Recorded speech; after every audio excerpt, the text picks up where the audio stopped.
If elected, what would you do to help continue to promote job growth and grow Florida's economy? I want to make sure that we have an education system in place that will not only encourage our students to get through high school and get a graduation from high school, but also to get further education, maybe in a job field that they would be comfortable in. I don't think that education should stop at the high school senior level, but should continue until we are able to provide people with employment that they're happy with and that they'll be good at and can make them an integral part of our society. How would you improve Florida's healthcare situation? First off, when we get rid of Obamacare, it's going to make it a lot easier. The free enterprise system is definitely a much more affordable way to go. For example, pre-Obamacare, my insurance and my wife's insurance, we had insurance through one of the major insurance companies, and it was like $250 a month.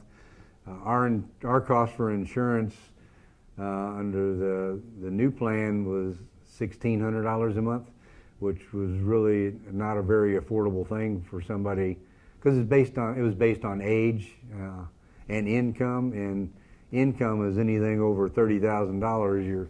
You're paying higher rates for our age. It really became a significant part of our annual income, and the insurance did not cover things properly.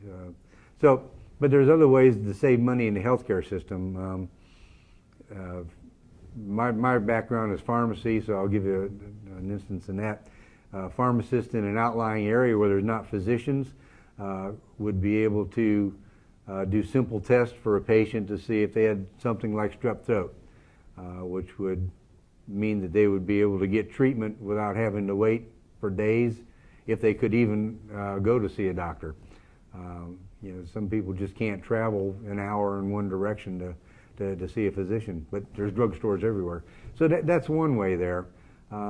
There's a lot of ways that we can work together, the different health professions, and work with the legislature to come up with a plan that will save people money and avoid people going to the hospital unnecessary, which is really what eats up a lot of the money in our healthcare costs. What challenges do you see in Florida's K-12 education system, and if elected, what would you do to address those challenges? The Common Core to me just has some basic problems in it, so I guess I'm against Common Core, but I like the idea that the local school districts are able to come up with the educational system that fits their area. Like I'm from a small town in Newberry, and in high school they actually had tractor driving classes and things that my kids would actually go to, but the educational system should fit the area that they're in and the needs of the area.